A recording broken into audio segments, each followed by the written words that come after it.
ରହିଗଲା ଏଟା ଲାଷ୍ଟ କରକୁ ଯିବ ତୁ କହ ଆପଣଙ୍କର କୋଉଠି କଣ ଲାଗିଥିଲା କହିବେ ଭାଇ କଣ ଲାଗିଥିଲା ଟିକ କଣ ଲାଗିଥିଲା କଣ କୋଉଠି ଲାଗିଲା ଗୁଲୁଗୁଲାରେ ଗୁଲୁଗୁଲାରେ ଗୁଲୁଗୁଲାରେ କଣ ଲାଗିଥିଲା କଣ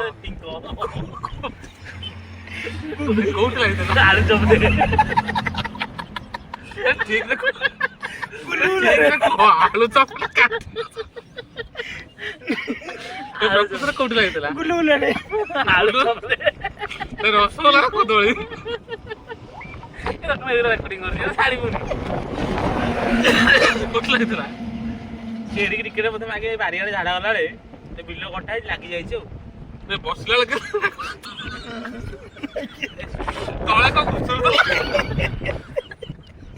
ଆରେ ଶୁଣୁ ଲାଗେ ଏଡ଼ିକି କ୍ରିକେଟ ହେଲା ମୁଁ କହିଲି ମାଗେ କଣ ଉଠିଛି ବୋଧେ ଆଉ ଟିକଟ ଜାଗାରେ ପହଞ୍ଚିଲା କେଲେ ମୁଁ ବି ଜାଣିନି ଦେହର ସର୍ବୋତ୍ତମ ଅଙ୍ଗରେ ଗୋଟେ ଟିଙ୍କ ଲାଗିଛି ଜାଣିନି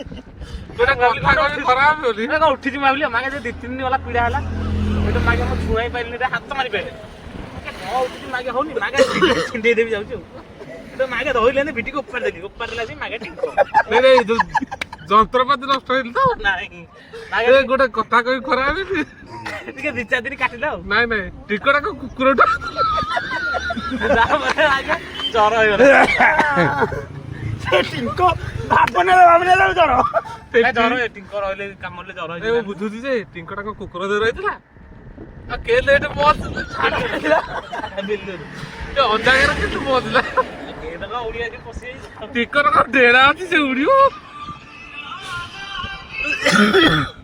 ଏଇଟା ଛାଡ଼ିବ ଗାଣ୍ଡି ଗଲୁ ନାଇଁ ନାଇଁ ଭାଇ ଏହା ପ୍ରମାଣିତ ହେଲା ଟିକ କୁକୁର ଦେହରେ ଅଛି ଆଉ ସେ ଜାଗାଟା କୁକୁର ଦେହରେ କାହିଁ ଲାଗିଲା